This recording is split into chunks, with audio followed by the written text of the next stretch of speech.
Salut à tous, c'est Wu du serveur 2 sur le jeu Dragon Soul. Voici une série de petites vidéos sur les runes pour un peu comprendre comment ça fonctionne, comment optimiser au mieux vos personnages.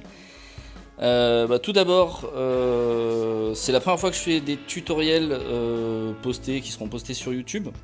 Donc excusez-moi s'il y a des petits soucis de qualité de vidéo, de voix, de bafouillage, etc. Mais bon, je pense que les bases seront là. Donc tout d'abord, les runes. À quoi servent-elles? Alors, les runes servent à optimiser vos personnages. Alors, on récupère un peu de runicite.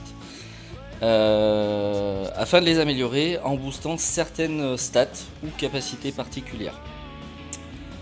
Tout d'abord, on va prendre le Vampidrac. Les runes, comment se répartissent-elles? En fait, vous avez trois types de runes différentes. La première, c'est la centrale. C'est ce qu'on appelle la rune primordiale. Les runes primordiales en fait sont vierges à la base. Elles se présentent comme ça. Donc elles ne sont pas spécifiques à un héros. Il va falloir l'affilier à un héros.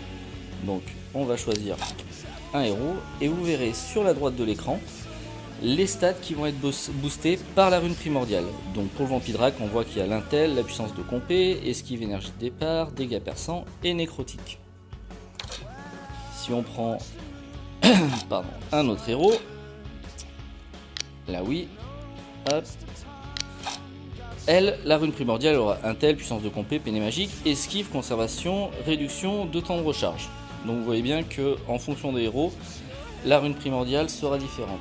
Une fois que vous allez affilier votre rune primordiale à un héros, celle-ci sera bloquée pour ce héros et vous ne pourrez plus l'utiliser pour un autre héros. Suite à la primo, on a les runes majeures, c'est les deux du haut. Celle-ci, en haut à gauche et en haut à droite. Puis les runes mineures, les trois du bas. Celle-ci, celle-ci et celle-ci. Les runes majeures et mineures, donc toutes celles autour, pourront être mises ou enlevées et affiliées à d'autres héros. Contrairement à la primo qui, une fois fixée sur un héros, ne pourrait être utilisée que pour celui-ci. La première chose à savoir pour les runes, c'est que vous avez différents sets. Et il va falloir combiner un certain nombre de runes pour valider ces sets. Donc vous avez le set arbre qui va booster la santé de votre personnage. Le set flamme pour les dégâts basiques, donc plutôt dégâts physiques. Le set océan pour la puissance de compé, ça en général c'est pour les héros qui font des attaques de type magique. Le set pierre pour booster l'armure. Le set brume, l'équivalent en fait du set pierre mais lui pour la résistance aux dégâts magiques. Le set tonnerre qui va booster la vitesse d'attaque. Le set sang qui donne 200 en vol de vie. Le set fleuve, augmenter les gains d'énergie de toutes les sources. Et le set grêle qui va booster la précision de vos héros. Pour avoir ces bonus de set, vous allez devoir mettre un certain nombre de runes de chaque type de set afin de valider celui-ci. Par exemple, si on regarde l'ensemble arbre, si vous regardez en bas, à côté de l'ensemble arbre, vous avez le chiffre 2. Ça veut dire que pour valider ce set et obtenir le bonus de 15% à la santé, il va falloir 2 runes de type arbre. Pour le set de flamme, on voit un petit 4 à côté, donc 4 runes pour valider ce set. Vous voyez donc que chaque héros a 6 runes différentes qui peuvent être mises. Les sets sont validés par 2 runes, comme arbre, on va prendre brume, pierre, ou 4 sur des sets type flamme, océan, ou encore fleuve. Donc comme votre héros peut mettre au maximum 6 runes, vous allez pouvoir ou mettre 3 sets de 2 runes. Par exemple, si je prends un tank, il me semble que le bro est comme ça, voilà. Le bro a 2 runes arbre qui permettent de valider le set arbre, 2 runes brume pour valider le set brume et 2 runes pierre pour valider le set pierre. Donc vous voyez juste à gauche de l'emplacement des runes si les sets ont été validés avec les 2 sur 2, 2 sur 2 et 2 sur 2. On peut, autre possibilité, avoir uniquement 2 sets de validés. Prenons le cas de la Pity, où j'ai validé le set arbre avec 2 runes arbre et le set océan, où là par contre il fallait mettre 4 runes océan. Vous avez donc compris qu'il n'y a aucun intérêt à par exemple mettre 6 runes océan, car il suffira de 4 runes pour valider océan. En mettre plus ne validera pas plus. Donc vous allez perdre un bonus de 7 en faisant ça. Prenons un autre exemple. Si je reprends un tank comme le bro, si je mets par exemple 4 runes arbres, et ben je ne validerai pas 2 fois le set arbre. Un set ne peut être validé qu'une seule fois. Donc par exemple, mettre 4 runes arbre et 2 runes pierre ne fera pas 2 fois le set arbre et une fois le rune pierre. Donc vous devez, pour valider vos sets, faire ou 3 sets de 2 runes, ou 2 sets, l'un validé par 2 runes, l'autre validé par 4 runes. On va voir maintenant comment créer les runes. Pour cela, on va aller vers l'hôtel runique. En bas, vous voyez toutes les runes que je peux créer. Ici par forme, ou là par set. J'ai 3 hôtels, hôtel de bois, de pierre, de cristal. L'hôtel de bois est l'hôtel de base. On peut créer autant de runes gratuitement que l'on veut avec cet hôtel. Donc, on peut créer par set. Et là, j'aurai une rune 100 parce que j'ai mis une rune 100. Et majeure droite. Ou créer par emplacement. Ici, une majeure gauche. Et aléatoirement, j'aurai une tonnerre. Donc, là, je peux choisir la forme, l'emplacement plutôt, avec le set aléatoire, ou le set que je veux, et l'emplacement sera aléatoire. L'hôtel de pierre, ici, pareil, je peux choisir ou l'emplacement ou le set, ça sera aléatoire. Celui-ci, il m'en créera 2, un petit peu plus boosté en étoile, avec un temps de recharge de, il me semble, c'est 2 jours, quelque chose comme ça. Et l'hôtel de cristal, alors lui, par contre, il faudra mettre 2 runes. Une rune de set et une rune d'emplacement. En général, c'est plutôt conseillé d'utiliser les primordiales car elles sont plus dures à trouver pour en avoir une belle quantité. Et lorsque l'on crée, on a 3 runes avec celui-ci. L'hôtel de cristal, lui, a un cooldown qui est plus élevé, de l'ordre de 5-6 jours. Maintenant, nous allons regarder les statistiques des runes, plus précisément. Donc je retourne sur le temple des runes. On va prendre tac, le ninja, par exemple. On va prendre celle-ci. Alors, chaque rune est composée de stats primaires et de stats tertiaires. Et parfois, de stats secondaires. Dans le cas du ninja, on voit tout en haut vol de vie. Vol de vie, c'est la stat primaire de la rune. C'est la plus importante. Si je change de rune, je vois que sur celle-ci, la stat primaire, tout en haut, c'est l'expertise. Et celle-ci, par exemple, la pénétration d'armure.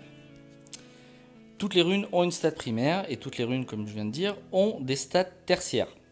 Les stats tertiaires, par exemple, pour cette rune, sont les dégâts nécrotiques, contondants, pénétration magique et réduction du temps de recharge. Pour prendre l'exemple d'une autre rune, les stats tertiaires sont énergie de départ, fureur, pénétration d'armure et puissance de compétence. Certaines runes vont avoir des stats secondaires.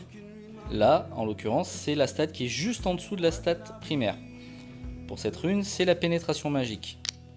Pour celle-ci, la stat secondaire sera l'esquive. Hop là, pardon. Pour cette rune-ci, il n'y aura aucune stat secondaire. Les stats secondaires sont fixes, elles ne bougent pas. À partir du moment où vous voyez une stat secondaire sur une rune, cette stat sera toujours la même, vous ne pourrez pas la faire évoluer. Nous allons voir maintenant comment améliorer vos runes. Vous avez 2 méthodes pour ça. Vous avez le renforcement ou la fusion. Le renforcement va nécessiter d'utiliser la runicite. C'est la ressource notifiée par le sort de petit cube bleu. La fusion, c'est utiliser et consommer d'autres runes pour améliorer la vôtre.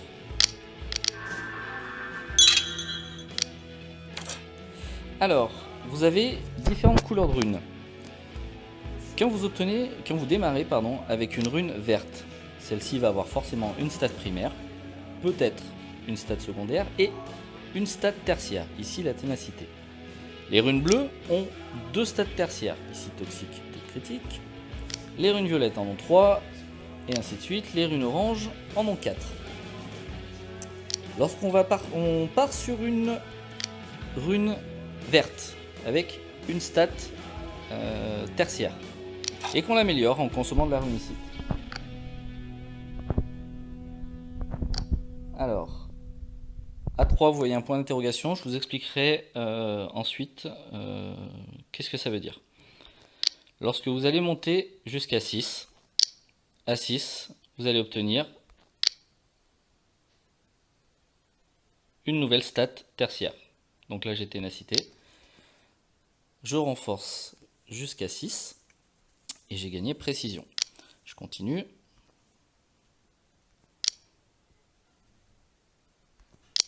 À 9, je gagne une 3e, amélioration de la guérison, et ainsi de suite.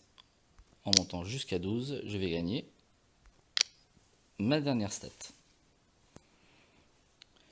On a donc vu que renforcer une rune va permettre d'obtenir de nouvelles stats tertiaires et augmenter la stat primaire de votre rune. Maintenant, lorsqu'on veut fusionner des runes ensemble, la fusion ne peut être faite que sur une rune qui est au moins à 3 sur 12. L'onglet fusion. Alors vous pouvez ou le faire comme ça en regardant qu'est-ce qui se passe. Si la rune est intéressante, vous intéresse pas et que vous pouvez la consommer. Donc là, on a monté à 3 étoiles. Donc vous voyez que vous avez boosté toutes les stats. Ou alors utiliser en bas à droite mèche courte. Et là en fait, vous avez juste à cliquer sur les runes. Et vous allez les consommer. Donc là, on va juste faire l'essai. C'est exactement pareil. Vous avez encore gagné une étoile. Si je prends une rune qui a une stat secondaire, par exemple celle-ci qui a comme stat secondaire bonus de dégâts critiques, et que je veux fusionner, et bien dans ce cas-là, vous voyez bien que la stat primaire a été boostée, la pénétration magique, les stats tertiaires ont été boostées aussi. Par contre, la stat secondaire, bonus de dégâts critiques, elle n'a pas bougé. Elle est à 7,92. Que ce soit à 2 ou à 3 étoiles. Pour terminer ce tutoriel sur les bases des runes de Dragon Soul, une petite astuce. Certains joueurs en fait me demandaient comment ça se fait que par exemple mon ninja a autant de dégâts contondants. Par exemple sur cette rune il en a 10, sur cette rune il monte à 20 en dégâts contondants, sur cette rune-ci il monte à 20 aussi. En fait, quand vous prenez une rune verte de départ, on va prendre celle-ci et qu'on l'améliore. J'ai gagné à 6 une nouvelle stat tertiaire. À 9, je vais gagner ma 3e stat tertiaire. Et si je monte au max, je vais gagner mes 4 stats tertiaires. Par contre, si je pars sur une rune qui est déjà orange, par exemple, prenons celle-ci. Donc je monte à 1, je monte à 2, et là vous allez voir un point d'interrogation. Le renforcer cette rune va booster une stat déjà existante. Alors, on peut le voir sur les runes vertes. À 3, vous allez déjà booster la seule stat tertiaire existante. Là, celle-ci, je vais la renforcer et on va voir qu'est-ce qui va être boosté. Donc, l'amélioration de la guérison a été boostée. Je continue.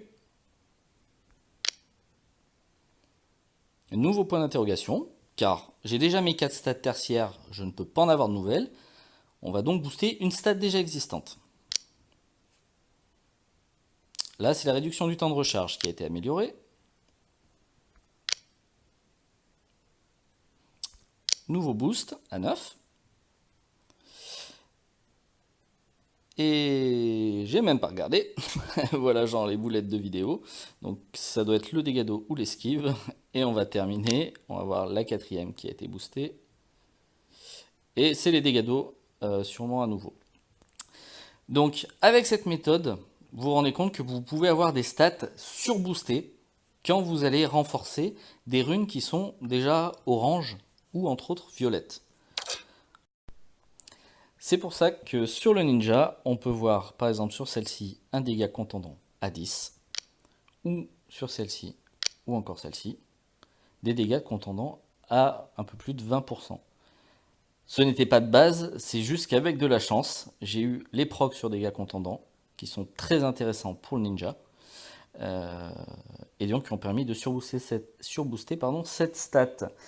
Alors, ne vous prenez pas trop la tête en essayant de booster 4 fois la même stat, et de chercher absolument ça, car vous allez vite comprendre que ça va être très compliqué. Déjà, il faut la rune au bon emplacement, du bon set, avec une stat primaire intéressante, la stat tertiaire qui vous intéresse, et lorsque vous allez booster, admettons, la rune, elle démarre orange, et j'ai dégâts contendants.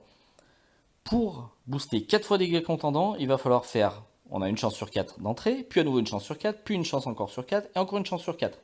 Donc pour booster 4 fois la même stat, vous avez une chance sur 256. Donc ça devient quand même assez compliqué. Déjà la booster 2 fois, ça sera pas mal. 3, faut vraiment avoir énormément de chance. Enfin énormément de chance, on reste sur une chance sur 64, mais c'est pas évident. Voilà donc pour cette petite astuce. Maintenant, juste les priorités lorsque vous runez vos personnages. Donc, validez vos sets. Ça, c'est la première chose à faire. Essayez de déterminer quels sets sont les plus intéressants pour vos héros. Validez-les avec le bon nombre de runes. Mettez pas 6 runes flamme ou 6 runes sang. Ça ne servirait par exemple à rien sur ce personnage. Donc, validez vos sets. Validez des sets intéressants. Essayez d'avoir une primordiale avec des stats les plus intéressantes possibles. Là, on verra sûrement dans une autre vidéo un peu comment déterminer les bonnes stats. Essayez d'avoir des stats primaires les plus intéressantes possibles pour vos héros.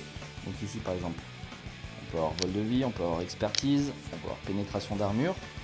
La stat primaire reste sur une rune la stat la plus importante. C'est celle qui sera le plus boostée. Donc vous focussez pas absolument sur les stats tertiaires. C'est bien, ok, on y pense, mais la priorité c'est d'avoir une très bonne stat primaire. Une fois que vous aurez fait ça, on sera déjà pas trop mal pour commencer dans les runes. A bientôt dans une prochaine vidéo où on rentrera un petit peu dans le dur, dans l'optimisation, quoi faire, les erreurs à éviter, etc. Bonne journée à tous!